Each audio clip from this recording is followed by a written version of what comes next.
Bien, eh bien bonjour à tous. Je suis heureux de vous réaccueillir dans ce cadre de l'interview O2A du club avec notre nouveau support qui est Makaya Live.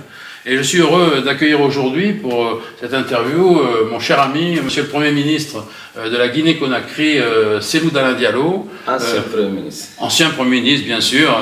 Le futur, on ne sait pas. Enfin, en tout cas, pour l'ancien, on le sait. Et donc, qui est un ami, un partisan, et également membre depuis la création de notre club. Et donc, nous en sommes très fiers. Donc voilà, cher... bon, je dis cher Cellou, parce qu'on ne va pas s'appeler monsieur et madame, ou madame. Bien sûr. Et donc, voilà, je suis heureux de pouvoir vous introduire ici, à Paris. Nous sommes là, vous êtes là depuis quelques jours, au MEDEF. Bon, évidemment, on connaît tous les aventures liées à ce qui s'est passé dans ce fameux coup d'État de Guinée qui a lieu depuis maintenant, qui a eu lieu il y a 2 ans, pratiquement 2 ans, hein, il faut bien le dire, et qui vous a amené par la suite des événements divers, on va y revenir en fin d'entretien, habiter aujourd'hui le Sénégal avec votre famille, et c'est pas toujours très agréable de se trouver dans cette situation, mais ce qui est certain, c'est que vous ne perdez pas, on va en parler, vous ne perdez pas le contact, vous ne perdez pas espoir, vous faites beaucoup, vous êtes souvent à l'étranger pour donner une bonne parole, et ça, moi au titre du club en tout cas, j'y suis sensible et je vous en remercie. Voilà, alors on va parler évidemment de la situation actuelle qui est compliquée.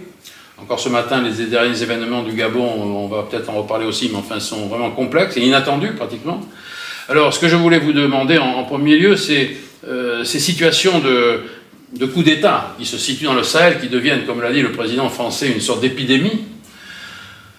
Est-ce que vous les analysez comment? Est-ce que vous faites une différence dans les situations qui se sont passées concernant à la fois la Guinée, sur laquelle on va revenir, mais le Mali, le Burkina, le Niger, le Tchad, qui n'était pas tout à fait un coup d'État, mais qui malgré tout, y ressemble aussi quelque part. Bref, et maintenant le Gabon ce matin. Alors, voilà, je vais vous laisser la parole, après on parlera des différentes incidences que tout cela peut avoir, mais je vous laisse déjà accuser réception de cette question.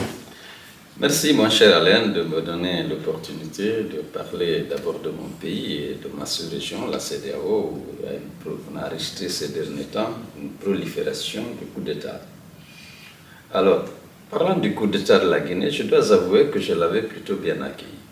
Pourquoi? Parce que je considérais que mon pays était déjà dans une période d'exception à la suite de la modification inopportune de la Constitution par M. Alpha Condé pour pouvoir briguer un 3e mandat, alors que la Constitution qui était là avant, naturellement, avait systématiquement verrouillé la limitation des mandats.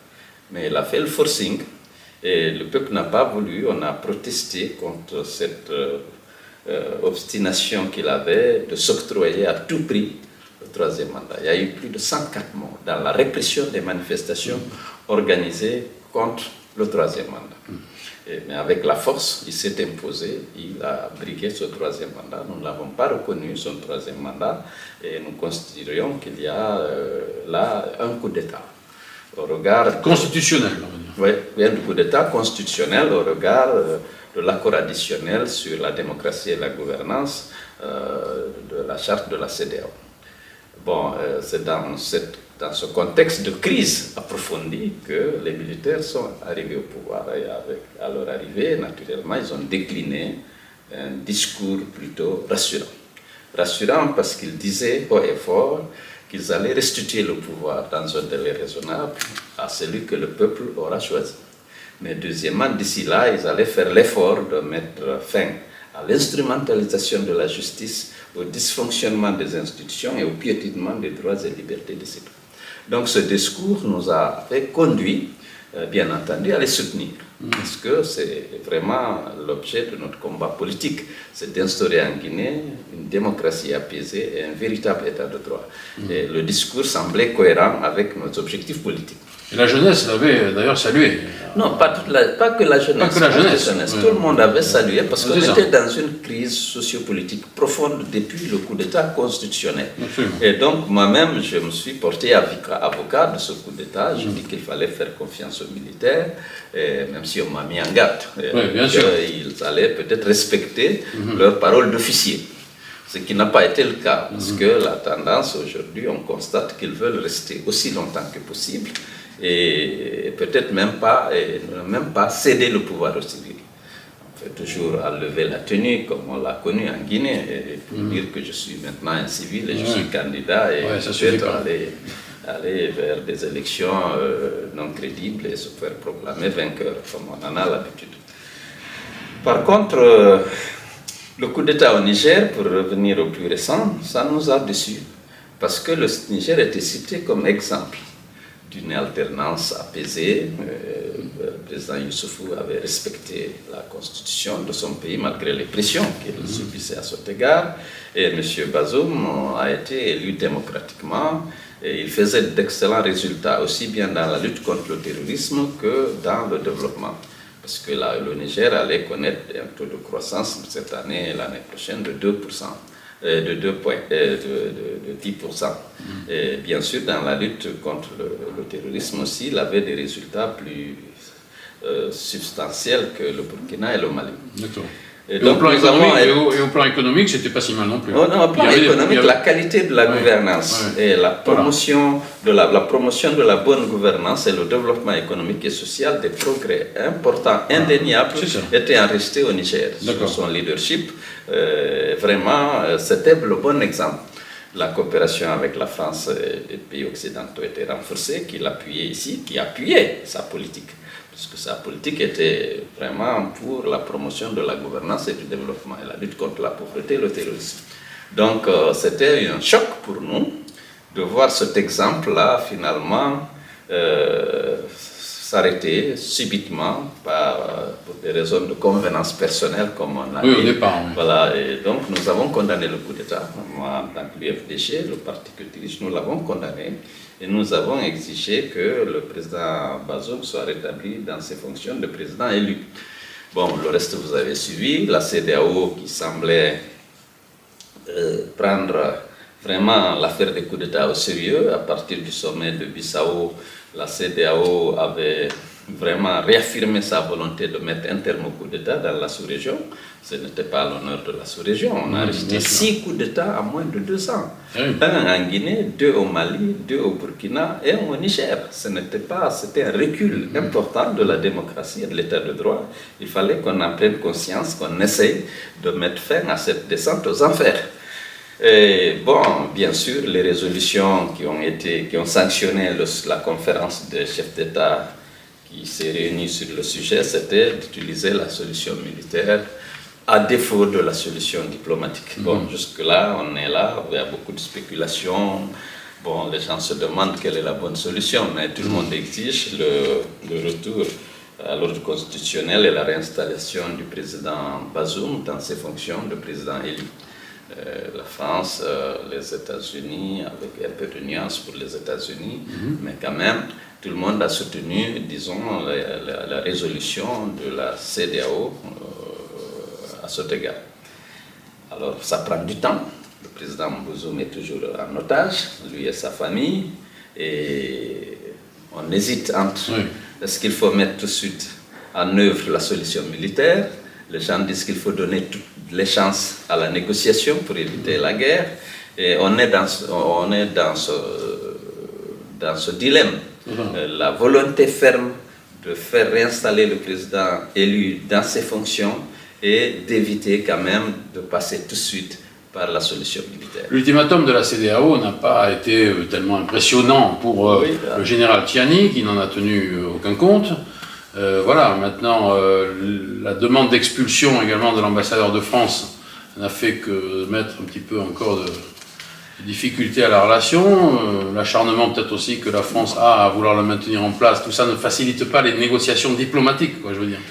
Oui, en tant que démocrate africain, moi je suis convaincu que si une solution n'est pas trouvée à la situation du Niger, aucun pays ouest-africain ou africain ne sera désormais à l'abri de la prise du pouvoir par d'une prise du pouvoir par l'armée. Et c'est pourquoi je souhaite vivement, en tant que démocrate, au-delà de toutes les autres considérations, qu'on mette fin à cette prolifération des coups d'État. Et le coup d'État le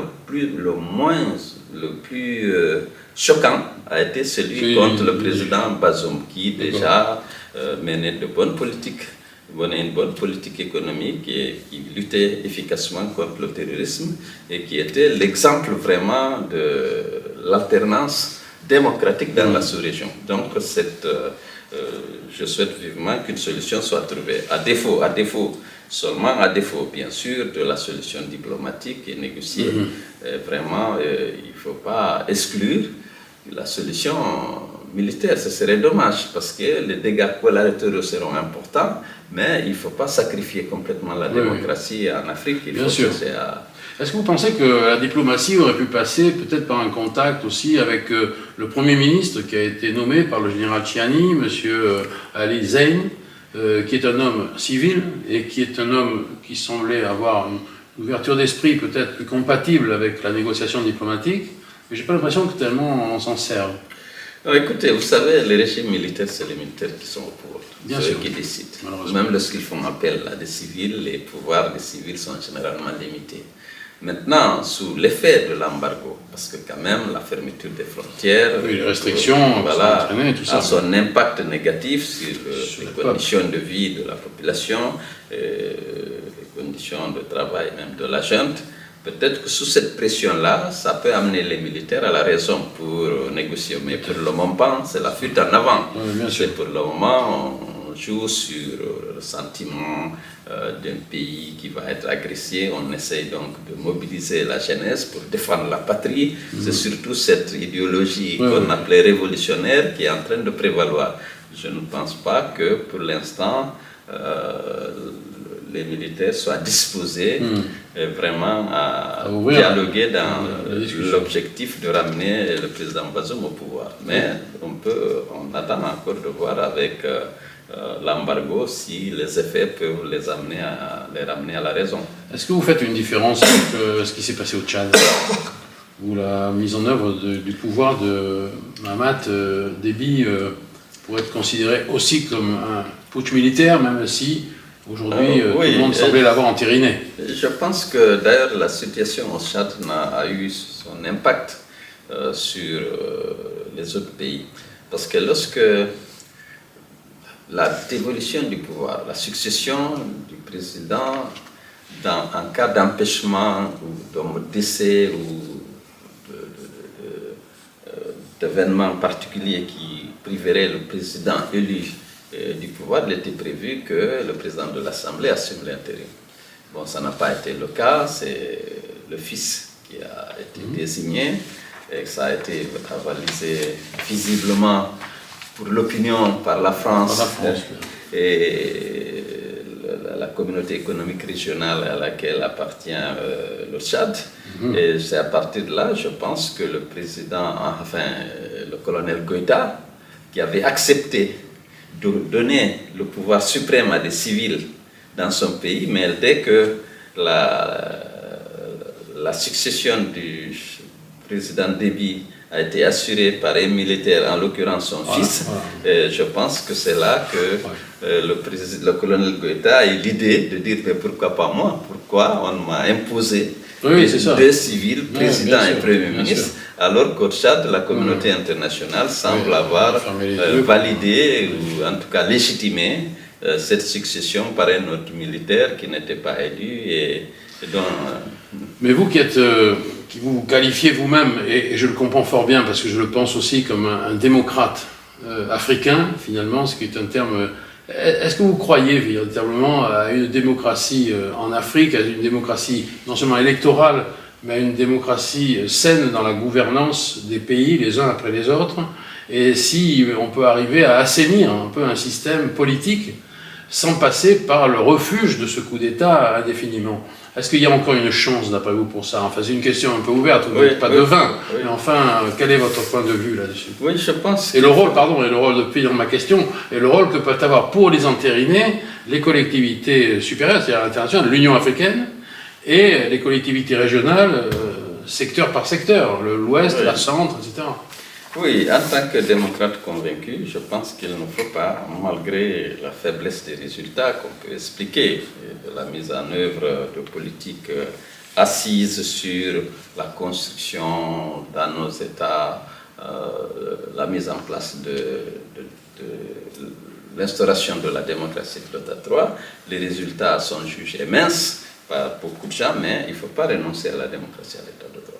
Je pense qu'il faut améliorer les conditions de la mise en œuvre, de l'instauration de ces valeurs-là. Je pense qu'il y a eu des faiblesses dans la différence. Lorsque vous regardez ce qui se passe actuellement en Afrique, notamment en Afrique de l'Ouest, dans la plupart des pays, vous avez assisté à des modifications de la Constitution pour permettre à des présidents qui étaient élus ou supposés tels de continuer à se maintenir au pouvoir. Alors ça, ces coups d'État constitutionnels ont été acceptés, aussi bien par les communautés économiques régionales et l'Union africaine, mais aussi par nos partenaires, l'Occident. L'Occident, si vous vous souvenez, l'accord de Cotonou, qui régissait les relations entre l'Union européenne et les pays ACP bénéficiaires de l'aide européenne. Il était quand même, l'Union européenne avait réussi à contractualiser le respect de ces valeurs par les États ACP bénéficiaires de son aide. Et en cas de défaillance, naturellement, on ouvrait le dialogue avec le pays défaillant et puis on essayait de prendre les mesures pour le retour à la normalité par rapport à ces valeurs, droits humains, état de droit, démocratie, bonne gouvernance. Mais ces derniers temps, il y a eu un relâchement. Et ce relâchement a eu son impact dans justement l'instauration de ces valeurs dans nos pays. Parce qu'avant, bien entendu, s'il y a rupture de l'ordre constitutionnel, il y avait automatiquement rupture de la coopération économique, financière et militaire, jusqu'au rétablissement de l'ordre constitutionnel. Ces derniers temps, ce n'était pas le cas. Alors, lorsqu'il y a eu ces coups d'État, l'Occident, de façon générale, a continué à coopérer avec les pays. Même la coopération militaire a été tantôt rétablie avec certains pays, pays dirigés par la junte. Ça n'encourage pas, naturellement, l'instauration, le respect des règles et des principes de la démocratie. Il ne faut pas traiter un gouvernement issu d'un coup d'État sur le même pied qu'un gouvernement démocratiquement élu et qui respecte, par exemple, l'alternance et la Constitution, notamment dans ses dispositions relatives à la limitation des mandats. Bien entendu. Donc, je pense que des efforts forts doivent être faits par ceux qui partagent ces valeurs, notamment l'Occident et les forces pro-démocratie en Afrique. Parce que c'est vrai que la démocratie a été dévoyée aussi par des agissements internes des dictateurs. Lorsque vous êtes installé, vous prenez le contrôle de l'administration économique, l'administration civile et militaire, vous assujettiez, vous mettez sous ordre l'appareil judiciaire, y compris le juge électoral, vous contrôlez l'organe de gestion des élections et vous concentrez tous les pouvoirs dans les mains d'un président omnipotent et qui, naturellement, fait ce qu'il veut. Non seulement, là, vous avez le Parlement, le pouvoir judiciaire et l'exécutif, tout est entre ses mains, il fait ce qu'il veut. Le moment venu, il modifie la Constitution, on lui donne des arguments, même s'il change 2 ou 3 dispositions dans la Constitution, on dit qu'on est dans une nouvelle république et qu'il n'est plus lié ni par son serment, ni par la limitation des mandats. Donc il faut que tous ceux qui partagent ces valeurs, les Occidentaux, les autres pays qui croient en ces valeurs, se mettent d'accord de sanctionner, en tout cas, la violation justement des règles et des principes de l'état de droit et de la démocratie. Sur ce plan-là, justement, je veux dire qu'évidemment, le partenariat économique peut donner l'impression que s'il n'existe plus, par exemple, ou s'il est privé à cause du respect justement des valeurs, on a l'impression que c'est une sanction de la part, mais qui porte tort aussi à celui qui est le partenaire. Mais en fait, il faut dire que le partenariat économique, il est intéressant pour ceux qui l'amènent, mais ceux qui le reçoivent aussi. Donc aujourd'hui, quand on a des privations, et vous l'avez dit tout à l'heure, des restrictions économiques qui sont sur des sanctions qui ont été prises par les partenaires, justement, ça porte tort à qui? Ça porte tort au peuple concerné. Donc, est-ce qu'il peut y avoir quand même, je ne dis pas qu'on ferme les yeux sur les valeurs, parce qu'on ne peut pas fermer les yeux sur les valeurs. On l'a peut-être trop fait déjà, les partenaires économiques l'ont trop fait déjà. Et et même aussi la France, disons-le, bon, voilà. Mais est-ce qu'on peut revenir à la normale sans pour autant se passer de ce respect des valeurs, mais maintenant quand même des relations économiques qui facilitent quand même l'économie du pays en question, parce que, comme on dit toujours, et comme on l'a écrit et vu écrire partout, l'Afrique est aux Africains, ça n'est pas à nous de nous ingérer dans ces choix-là. Et le fait de faire des sanctions n'est pas uniquement pour sanctionner nous-mêmes, nous-mêmes, quand je dis la France, par exemple, sur un pays africain. Mais en fait, en le sanctionnant, elle lui porte tort aussi. Oui, écoutez, il y a des choix difficiles à faire. Un choix difficile à faire. Il y a des choix difficiles à faire. Mais je pense qu'on ne peut pas encourager l'instauration, la promotion, la défense de la démocratie et de l'état de droit en traitant sur le même pied un pouvoir issu des urnes et un pouvoir issu des armes. Absolument. Je pense qu'il faut trouver le moyen de dissuader la prise du pouvoir par l'armée et la violation des règles et des principes de la démocratie et de l'état de droit. Ça, ceux qui partagent ces valeurs-là ont cette obligation. Absolument. Les intérêts économiques, c'est important, mais il y a des moments... Ça commence par l'intérêt. Il y a des moments, il faut faire le choix. Si c'est vrai que ces derniers temps, on a noté que les Occidentaux, de façon générale, sont plus portés vers la défense de certains intérêts nationaux et surtout sur la lutte d'influence contre Russie et Chine que pour la défense de ces valeurs-là. Donc en fait, on demande moins de comptes aux États africains sur la qualité de la gouvernance démocratique que par rapport à leur alignement sur les puissances occidentales ou la Russie ou la Chine. Donc ça, il faut que cette politique-là change, il faut que ces valeurs-là soient défendues par ceux qui les partagent tous et qu'ils trouvent le moyen. Lorsqu'un pays est suspendu par l'Union africaine et la CEDEAO, par exemple, je pense au nom du principe de la subsidiarité, les partenaires techniques et financiers, occidentaux notamment de ces pays, doivent aussi suspendre la coopération avec ces pays-là jusqu'au retour de l'ordre constitutionnel. Je ne pense pas que... C'est vrai, ça gêne les populations. C'est très difficile qu'un citoyen d'un pays demande de surseoir des aides économiques qui vont directement à la population. Évidemment. Mais il faut trouver des moyens de dissuader les militaires de s'emparer par les armes du pouvoir. Et que si vous le faites, il faut que vous sentiez que vous n'êtes pas traité sur le même pied que des régimes issus des urnes, et qui font l'effort d'ancrer la démocratie dans leur pays. Tout autant que les urnes soient évidemment porteuses de résultats fiables et que les commissions de surveillance des élections soient réellement opérationnelles, on va dire. Ça aussi, il y a peut-être des progrès à faire dans ce domaine-là. Hein.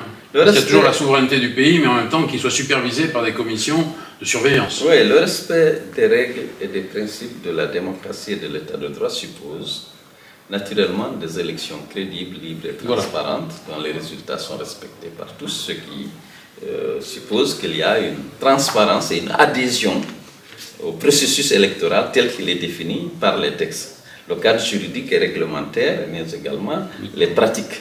Et il faut que les partenaires techniques et financiers attachés à ces valeurs continuent de soutenir les processus électoraux, à déployer des observateurs électoraux, à apporter des assistances techniques aux organes de gestion des élections et à continuer à faire en sorte que ce processus soit transparent et crédible, bien entendu, pour que, puisqu'ils ont généralement des crédits pour financer les processus électoraux, mais il faut qu'ils s'assurent que ces processus électoraux, c'est pour permettre au peuple de choisir leurs dirigeants, aussi bien au niveau local, législatif, qu'au niveau de l'exécutif. Et ça, c'est tous ceux qui partagent ces valeurs-là doivent se mettre ensemble, puisque les contribuables européens, généralement, apportent leurs ressources par l'intermédiaire de l'Union européenne, au niveau des partenaires bilatéraux, au soutien de ce processus, au soutien de la gouvernance et de la démocratie. Il faut que ça continue et que si un pays s'écarte des règles définies ensemble dans le cadre des accords coopération, il faut qu'il sente que vraiment il s'est écarté de ses règles. Tout à fait. Je ne peux pas m'empêcher, Monsieur le Premier ministre, de vous demander comment vous voyez, avec vos yeux de Guinéen, hein, ou enfin en tout cas d'Africain de l'Ouest, démocrate, comment vous voyez l'avenir ou la modification peut-être, le changement qui pourrait exister des relations avec la France, entre la France et les différents pays africains, au terme de ces épreuves qui ont peut-être laissé se dévoiler des carences quelque part peut-être, ou des oublis, ou des malentendus. Est-ce que vous pensez qu'il y a une réforme à faire? Je crois que c'est ce qui se dit dans certains milieux, même français, qu'il y a une réforme à faire de ce type de relation. Bon, bien sûr, la France-Afrique est finie, mais enfin, il faut vraiment l'impliquer vraiment bien, cet arrêt de la France-Afrique. Oui, je pense qu'il y a lieu d'adapter la nouvelle politique africaine de la France à la situation, à la nouvelle situation. Il y a une nouvelle situation. Il y a cette guerre d'influence qui est réelle.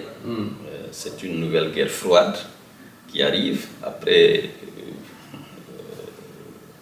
tout ce qu'on a eu comme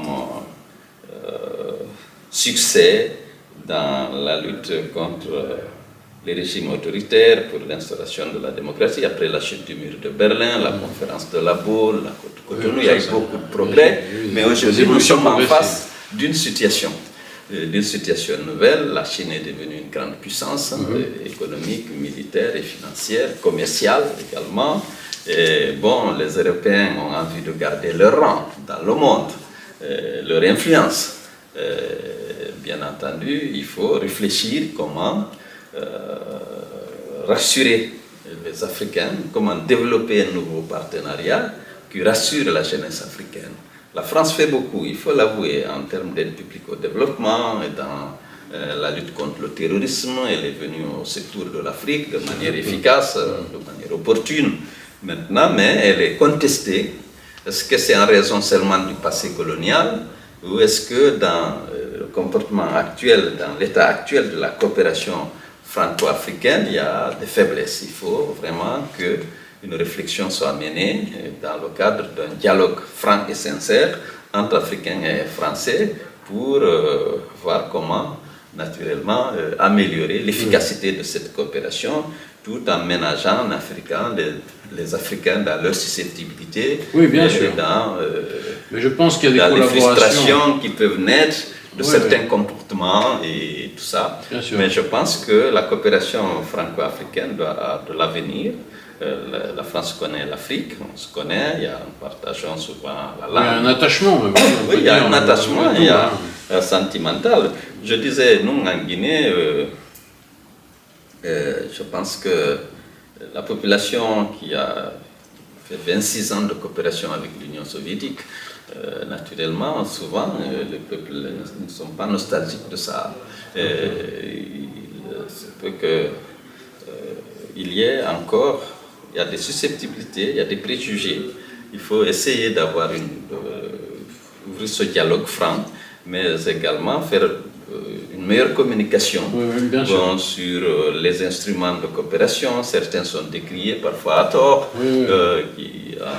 Je pense que vous ne me contredirez pas si je vous dis qu'effectivement, je crois qu'il y a un créneau sur l'utilisation de la société civile, par exemple, de l'entreprise privée, pour amener à ces partenariats, à ces entrepreneuriats africains par les Africains, qui soient facilités par des relations économiques avec le secteur privé et non pas par les apports nécessairement extérieurs d'aide au développement, si vous voulez, qui parlent de public à public. Il faut aller de privé à privé. Moi, je pense que c'est peut-être une formule qui serait peut-être plus facile à mettre en œuvre et qui ne contredirait pas, tant s'en faut, les populations africaines. Mais bien entendu, vous savez, actuellement, la coopération, c'est d'abord au niveau décentralisé, ensuite au niveau État, ensuite Absolument. Au niveau du secteur privé. Le secteur privé joue un rôle de plus en plus important dans cette coopération. Il y a un problème de partenariat public-privé. Je pense que ce dialogue doit faire appel à l'expérience de tous, aussi bien la société civile, le secteur privé, que le secteur public, que les collectivités décentralisées. Vous avez dit la coopération décentralisée est importante. Moi qui étais dans les grandes mairies françaises, on sait très bien le rôle que ça a, avec des coûts qui sont abordables pour les villes de coopérer avec les territoires africains qui sont leurs correspondants. En Afrique, on a un besoin énorme d'aide et de coopération. Oui. Comme tout le monde. Avec tous les pays, tout ce qu'ils peuvent apporter, leur expérience, leur financement, leur assistance pour faire reculer la pauvreté, l'ignorance, la malnutrition et pour faire face aux risques et menaces causés par le réchauffement climatique et par d'autres, le terrorisme et tout ça, nous avons besoin de coopération, nous avons besoin de développement, nous avons une jeunesse nombreuse qui a besoin de formation, qui a besoin d'emploi, nous avons un besoin énorme d'infrastructures, nous avons un besoin énorme de soins de santé. Oui, il y a des progrès à faire sur ces projets. Alors tout cela demande du financement, ça demande du matériel, ça demande des choses qu'on peut obtenir tantôt avec la Chine, tantôt avec l'Occident, tantôt avec les États-Unis. Il n'y a pas de chasse gardée en fait. Il y a des spécialisations peut-être. La France a peut-être plus d'avantages sur l'éducation, sur la santé, sur la culture que sur d'autres 60% de nos populations vivent d'une agriculture dont les rendements sont extrêmement faibles, la productivité est faible. Et lorsqu'il n'y a pas d'opportunités d'emploi dans les villes, avec l'exode rural, naturellement, c'est l'immigration clandestine. Donc il y a des problèmes qui sont à terme, qui peuvent être communs. Et il faut s'attaquer à ces problèmes à la racine, par une coopération mieux réfléchie et plus adaptée à la situation du monde tel qu'il se définit aujourd'hui. Bien, je vous remercie, Monsieur le Premier ministre, de cette analyse-là, cher Cellou.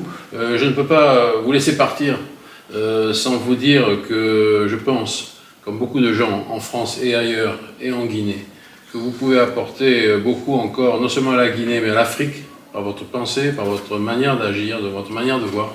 Et je voudrais vous laisser nous dire un dernier mot sur les projets que vous pouvez imaginer, sans trahir de secret d'État, bien entendu, sur votre pays, pour voir comment vous envisagez de pouvoir encore être présent et laisser quelque espoir aux Guinéens de votre intervention. Et à l'Afrique, je dis, il y a la Guinée, mais vous êtes un homme fort, je le dis devant vous, volontairement, sans vouloir vous faire mousser, bouchez-vous les oreilles, pour dire que vous êtes un homme fort de l'Afrique, pour nous en tout cas. Oui, écoutez, mon engagement politique procède de mon souci d'apporter une contribution au développement de mon pays, à la modernisation des infrastructures, du système éducatif, du système de santé. J'ai vu que dans mon pays, qui était un paradoxe, je cite un journaliste du Monde que j'ai connu lorsque j'avais 25 ans, qui ne me reconnaîtra plus, qui s'appelle Jean-Pierre Langelier, qui était correspondant du Monde lorsque j'étais jeune fonctionnaire à Farana. Il avait fait une série d'articles, Le Monde, qui a précédé la visite de Giscard d'Estaing en Guinée. Il a dit que la Guinée, c'est un pays de paradoxes. Parmi ces paradoxes, je ne vais citer qu'un, c'est le potentiel économique énorme, la richesse, la richesse et la pauvreté, le dénuement des populations. Je pensais que ce paradoxe n'est pas une fatalité. On pouvait promouvoir un développement pour réduire fortement la pauvreté et pour que les Guinéens puissent vivre dignement et que la Guinée soit plutôt une destination de l'immigration et non un pays émetteur. Parce que partout où il y a de bonnes conditions de vie, les gens viennent. Et la Guinée, compte tenu de son potentiel, pouvait être vraiment presque une destination prisée, prisée des jeunes Africains et naturellement des citoyens du monde de plus en plus globalisés. Et je voulais aussi vraiment, ça je pense que je peux le faire, j'ai des idées, j'ai des projets pour moderniser, donc comme je sais faire, mettre en place un système éducatif performant pour la Guinée, moderniser les infrastructures et surtout unir les Guinéens.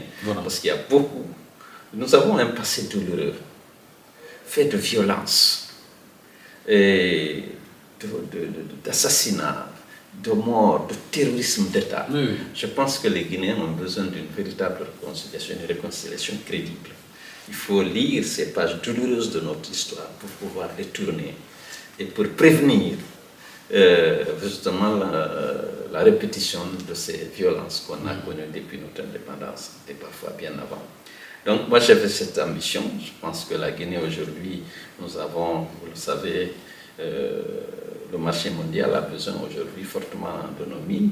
La bauxite, le minerai de fer, le Simandou va être opérationnel à partir de 2024. Nous exportons 90 millions de tonnes de bauxite. Et en dehors de l'usine de Fria, héritée de Pichiné, toute cette bauxite est exportée. L'usine de Fria transformait 2 millions de tonnes de bauxite pour produire 500 à 600 000 tonnes d'alumine.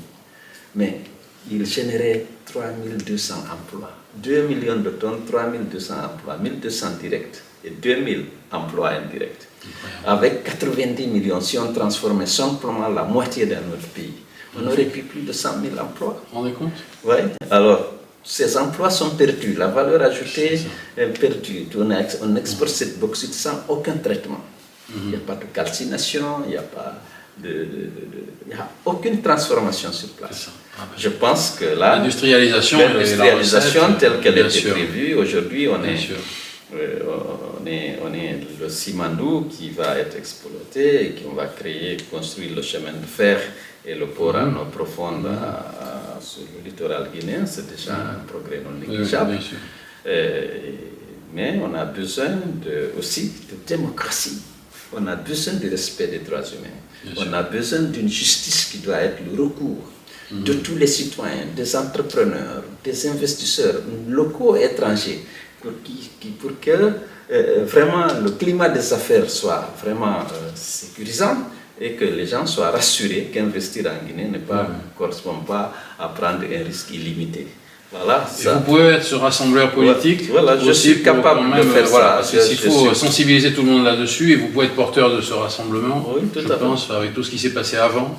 Bien sûr. Ce que vous déplorez aujourd'hui. Voilà. C'est ça, par l'exemplarité aussi, je suis capable de me mettre au service de ma collectivité nationale. C'est ça qui est beau. Ne pas être au service d'un groupe particulier, l'ethnie, le parti politique, la région. Non, je serai au service de la République. Vous avez le droit d'avoir un parti politique, mais être rassembleur. Oui, je ressens l'État que je dirigerai traitera tous les citoyens sur le même pied. Je vais garantir l'égalité des droits et l'égalité des chances à tous les fils du pays. Et vraiment, ça, je suis persuadé, convaincu que je pourrais le faire. Certainement. C'est ce que l'on vous souhaite. Aux préjugés, aux conflits, à la haine et aux violences que le pays a connues depuis son indépendance. Cher Cellou, je vous remercie. C'est ce que l'on peut souhaiter pour vous, mais surtout pour le pays. Merci beaucoup, mon voilà. cher On Alain. a confiance en vous, et vous le savez. Merci beaucoup, mon cher Alain. Merci pour tout. Voilà. Merci à tous et je crois que c'est un moment fort pour notre club d'avoir pu donner la parole aujourd'hui. Il la prend souvent de manière interne et aujourd'hui de la dévoiler davantage devant nos amis, mais également à l'extérieur. Et nous sommes porteurs de cette parole. J'espère que ça sera positif. Merci. En tout cas pour tout le monde. Merci, cher Cellou. Au revoir. Au revoir à tous. Merci.